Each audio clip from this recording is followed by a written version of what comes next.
வணக்கம் கல்வி கடல் சேனல் நேயர்களே, இந்த வீடியோ பிடிச்சிருந்தா லைக் பண்ணுங்க, இந்த வீடியோவை பற்றின கமெண்ட் பண்ணுங்க.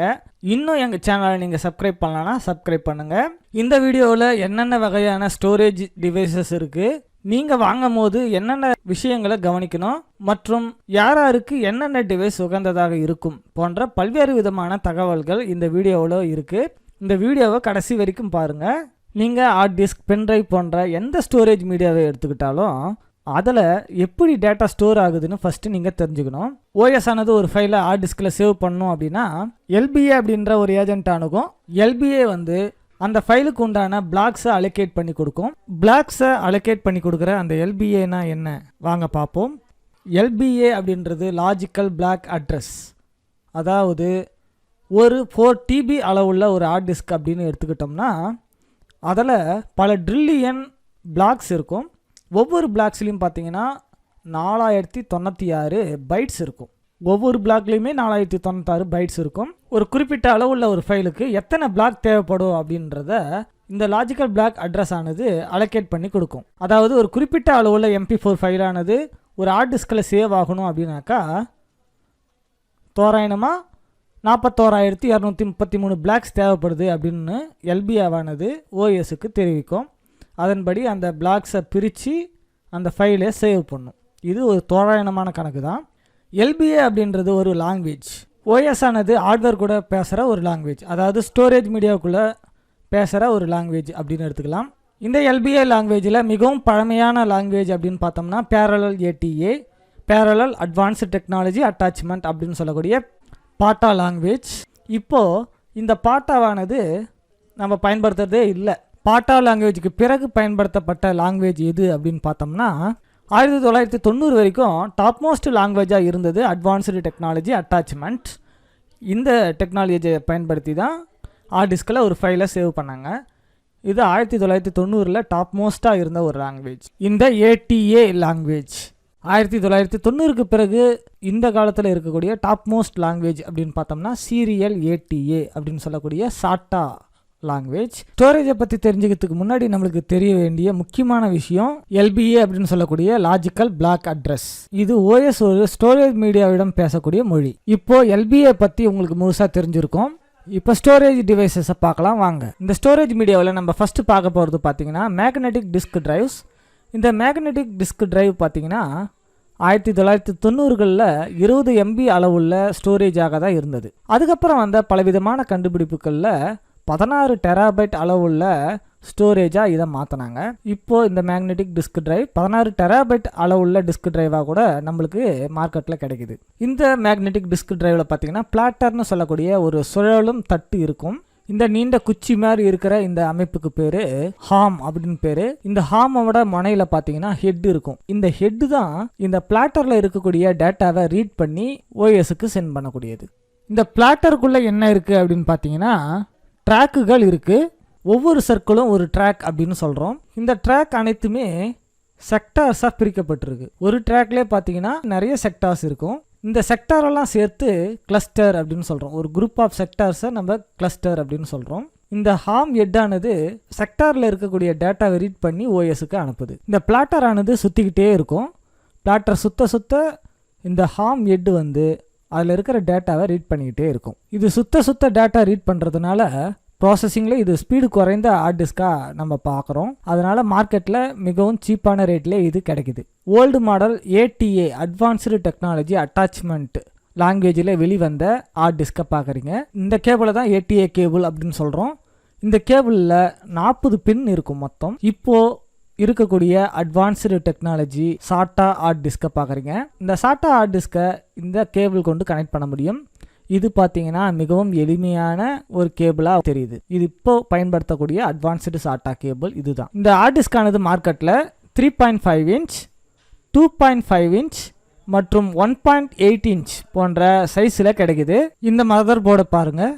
இந்த மதர் போர்டில் 4 சாட்டா போர்ட் கொடுத்துருக்காங்க. இங்கே ஒரு எல்லோ கலரில் இங்கே ஒரு சாட்டா போர்ட்டும் கொடுத்துருக்காங்க. இதில் இந்த சாட்டா ஹார்ட் டிஸ்கை நம்ம ஈஸியாக கனெக்ட் பண்ணிக்க முடியும். அடுத்ததான் நம்ம பார்க்க போகிறது SSD அப்படின்னு சொல்லக்கூடிய சாலிட் ஸ்டேட் டிரைவ்ஸ். இந்த சாலிட் ஸ்டேட் டிரைவ்ஸை பார்க்கலாம். இந்த சாலிட் ஸ்டேட் டிரைவ் ஆனது மேக்னெட்டிக் டிஸ்க் டிரைவை விட பல மடங்கு வேகமாக இயங்கக்கூடியது. அதுக்கு காரணம் என்ன அப்படின்னு பார்த்தீங்கன்னா, இந்த சாலிட் டிஸ்க் டிரைவுக்குள்ளார பிளாட்டருக்கு பதிலாக சீரியலாக சிப்புகள் கனெக்ட் ஆகிருக்கிறதுனால ப்ராசஸிங் வேகமாக நடக்கும். இந்த சிப்புக்குள்ளார பார்த்தீங்கன்னா பல பிளாக்ஸ் மற்றும் பேஜஸ் வந்து இருக்கும்.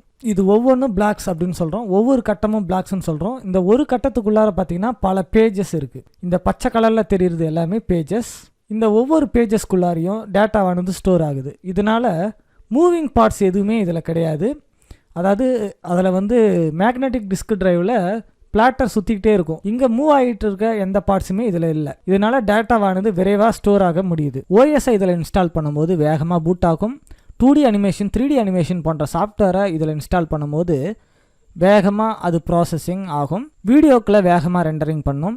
இதனால் ப்ரொஃபஷனல்ஸ் அதிகமாக இந்த எஸ்எஸ்டியை விரும்புகிறாங்க. இந்த எஸ்எஸ்டியை ஆப்ரேட்டிங் சிஸ்டத்துக்கும் இதர ஃபைல்ஸை சேவ் பண்ணுறதுக்காக மேக்னெட்டிக் டிஸ்க் டிரைவையும் சில பேர் பயன்படுத்துகிறாங்க. மேக்னெட்டிக் டிஸ்க் டிரைவை காட்டிலும் இது கொஞ்சம் எக்ஸ்பென்சிவான விலையில் கிடைக்குது. இந்த சாட்டா எஸ்எஸ்டி ஆனது ஒரு செகண்டுக்கு 6 GB வேகத்தில் செயல்படக்கூடியது. 2.5 இன்ச்சில் இது மார்க்கெட்டில் கிடைக்குது. இதுக்கு அடுத்ததாக அட்வான்ஸாக இருக்கக்கூடிய எஸ்எஸ்டி என்ன அப்படின்னு பார்த்தோம்னா M.2ன்னு சொல்லக்கூடிய இந்த ஸ்டிக் எஸ்எஸ்டி தான் இதை விட அட்வான்ஸான எஸ்எஸ்டி.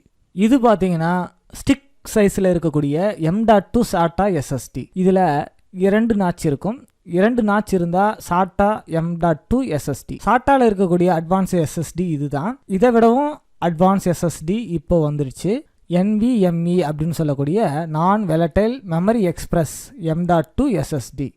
இதில் பார்த்தீங்கன்னா சிங்கிள் நாட்ச் மட்டும்தான் இருக்கும், ஒரே ஒரு நாட்ச் தான் இருக்கும். சுருக்கமாக இதை NVMe M.2 எஸ்எஸ்டி அப்படின்னு சொல்லலாம். இந்த NVMe அப்படின்றது வந்து சாட்டா ATA போன்ற லாங்குவேஜ் இல்லாமல் இது அட்வான்ஸான லாங்குவேஜ். அதாவது ஓஎஸ் ஆனது ஒரு புது மொழியில் ஸ்டோரேஜ் கிட்ட பேசுது அப்படின்னு கூட எடுத்துக்கலாம்.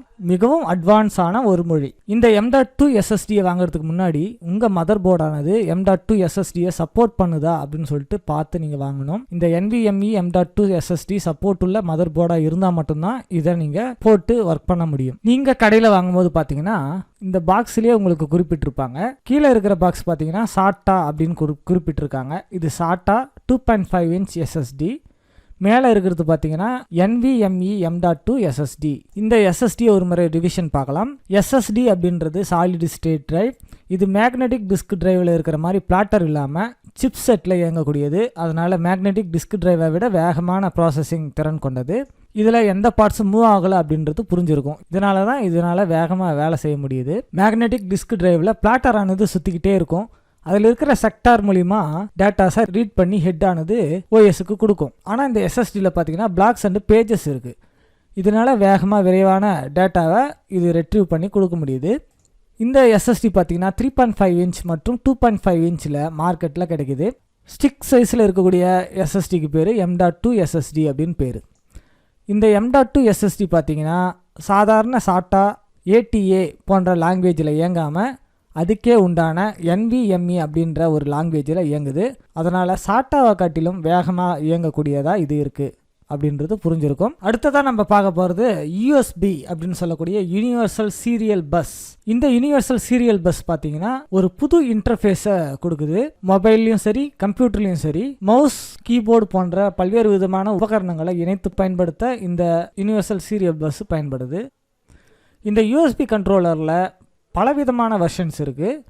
USB 1.1 பார்த்தீங்கன்னா ஒரு செகண்டுக்கு 1.5 MBயிலிருந்து 12 MB வேகத்தில் வேலை செய்யக்கூடியது. USB 2.0 பார்த்தீங்கன்னா ஒரு செகண்டுக்கு 480 MB வேகத்தில் வேலை செய்யக்கூடியதாக இருக்குது. USB 3.0ன்னு ஒரு வெர்ஷன் இருக்குது. அந்த வெர்ஷன் பார்த்தீங்கன்னா ஒரு செகண்டுக்கு 5 GB வேகத்தில் இயங்கக்கூடியதாக இருக்குது. அதை விடவும் அட்வான்ஸான USB வெர்ஷனாக USB 3.1 இருக்குது. இந்த USB 3.1 ஒரு செகண்டுக்கு 10 GB வேகத்தில் இயங்கக்கூடியதாக இருக்குது. இந்த USB வெர்ஷனை அதனோட கலரை வச்சு நம்ம ஈஸியாக கண்டுபிடிக்கலாம். அது எப்படி கண்டுபிடிக்கிறதுன்னு பின்னாடி பார்க்க போகிறோம். இந்த USB கனெக்டரில் வந்து பார்த்திங்கன்னா நிறைய டைப்ஸ் இருக்குது. Type A connector, type B connector, type C connector மற்றும் மினி USB கனெக்டர்ஸ். மற்றும் மைக்ரோ யூஎஸ்பி கனெக்டர்ஸ் அப்படின்னு நிறைய கனெக்டர்ஸ் இருக்குது. இந்த யூஎஸ்பியோட ஸ்பீடை இந்த டேபிளை வச்சு ஈஸியாக கண்டுபிடிச்சிக்கலாம். லோ ஸ்பீடு யூஎஸ்பி 1.1 பார்த்தீங்கன்னா 1.5 mbps வேகத்திலையும், ஃபுல் ஸ்பீடு யூஎஸ்பி 1.1 பார்த்தீங்கன்னா 12 mbps வேகத்திலையும், ஹை ஸ்பீடு யூஎஸ்பி 2.0 480 MB வேகத்திலையும், சூப்பர் ஸ்பீடு யூஎஸ்பின்னு சொல்லக்கூடிய யூஎஸ்பி 3.0 வெர்ஷன் 5 GB வேகத்திலையும் இயங்கக்கூடியதாக இருக்குது. அதை விடவும் ஜென்ரேஷன் 2 யூஎஸ்பி 3.1 பார்த்தீங்கன்னா 10 Gbps வேகத்தில் இயங்கக்கூடியதாக இருக்குது. இந்த யூஎஸ்பி வெர்ஷனை நம்ம கலரை வச்சு ஈஸியாக கண்டுபிடிக்கலாம். அது எப்படின்னு பார்க்கலாம் வாங்க. யூஎஸ்பி 1.1 மற்றும் 2.0 இரண்டுமே பிளாக் கலரில் வருது. பிளாக் கலர் போட்டுக்கொண்ட யூஎஸ்பி கனெக்டராக அது இருக்கும். யூஎஸ்பி 3.0 பார்த்தீங்கன்னா எப்பயுமே ப்ளூ கலரில் வருது. ரெட் கலரில் கனெக்டர்ஸ் இருந்துச்சுன்னா அதை சார்ஜிங் போர்ட்டாக நம்ம பயன்படுத்த முடியும். கடையில் நம்ம பென்ட்ரைவ் வாங்கும் போதே பார்த்தீங்கன்னா அதுக்குள்ளார பிளாஸ்டிக் இருக்கும். இந்த கனெக்டருக்குள்ளார இருக்கிற பிளாஸ்டிக் பிளாக் கலரில் இருந்தால் அது யூஎஸ்பி 2.0 பென்ட்ரைவ் அப்படின்னு அர்த்தம். அந்த கனெக்டருக்கு உள்ளார இருக்கக்கூடிய பிளாஸ்டிக் ஆனது ப்ளூ கலரில் இருந்தால் அது வந்து 3.0 யூஎஸ்பி 3.0 வெர்ஷன் பென்ட்ரைவ் அப்படின்னு அர்த்தம். இந்த கலரை வச்சு அதனுடைய வெர்ஷனை நம்ம கண்டுபிடிச்சிக்கலாம். இங்கே பாருங்கள், மதர் போர்ட்லேயும் இருக்கக்கூடிய கனெக்டர்ஸ்குள்ளார அந்த கலரை வச்சு யூஎஸ்பி 3.1 3.0 மற்றும் யூஎஸ்பி 2.0வை நம்ம கண்டுபிடிக்க முடியும். இது பார்த்தீங்கன்னா யூஎஸ்பி 2.0 டைப் ஏ ப்ளக். இது பக்கத்தில் இருக்கிறது பார்த்தீங்கன்னா யூஎஸ்பி 2.0 டைப் ஏ ஜாக் அப்படின்னு சொல்கிறாங்க. அதாவது இதை மேல் போர்ட் அப்படின்னும் இதை ஃபீமேல் போர்ட்டுன்னு கூட சொல்கிறாங்க. இதுக்கு கீழே இருக்கிறது பாருங்கள் யூஎஸ்பி டைப் பி ப்ளக்கு, அதனுடைய ஜாக். இது கீழே அதுக்கும் கீழே இருக்கிறது பார்த்தீங்கன்னா யூஎஸ்பி 2.0 மினி யூஎஸ்பி போர்ட். இதில் 4 பின்னில் கனெக்ட் பண்ணுறாங்க. இதுக்கு கீழே இருக்கிற இந்த யூஎஸ்பி 2.0 மினியில் பார்த்தீங்கன்னா 5 பொசிஷன் இருக்குது. அதாவது 5 பின் பொசிஷன் இருக்குது. 5 பின் பொசிஷனில் இதை கனெக்ட் பண்ணுறாங்க. இதுக்கு பக்கத்தில் இருக்கிறது பார்த்தீங்கன்னா யூஎஸ்பி 3.0. இது வந்து பார்த்தீங்கன்னா ப்ளூ கலரில் வருது. அதனோட ஜாக்கும் ப்ளூ கலரில் வருது. இந்த வீடியோவில் சொல்லப்பட்ட விஷயங்கள் அனைத்தும் உங்களுக்கு புரிஞ்சிருக்கும். ப்ரொஃபஷ்னலாக நீங்கள் ஒர்க் பண்ணணும் அப்படின்னாக்கா ஹையர் எண்ட் டெக்னாலஜி கொண்ட அட்வான்ஸ் வெர்ஷனை நீங்கள் வாங்க வேண்டியதாக இருக்கும். அட்வான்ஸ் டெக்னாலஜி எப்போதுமே எக்ஸ்பென்சிவாக தான் இருக்குது. அதிக விலையுள்ளதாக மார்க்கெட்டில் விற்கப்படுது. லோவர் அண்ட் டிவைசஸ் குறைவான விலையில் அதிகமான மெமரியை நம்மளால் சேவ் பண்ண முடியுது. உங்கள் பட்ஜெட்டுக்கு தகுந்தாற்போல் நீங்கள் என்ன டிவைஸ் வாங்கணும்னு இப்போ புரிஞ்சிருக்குன்னு நினைக்கிறேன். இந்த வீடியோ உங்களுக்கு பயனுள்ளதாக இருக்கும் அப்படின்னு நான் நம்புகிறேன். அடுத்த வீடியோவில் சந்திக்கலாம். இந்த வீடியோ பற்றின கமெண்ட்டை மறக்காமல் பதிவு செய்யுங்க. தேங்க்யூ.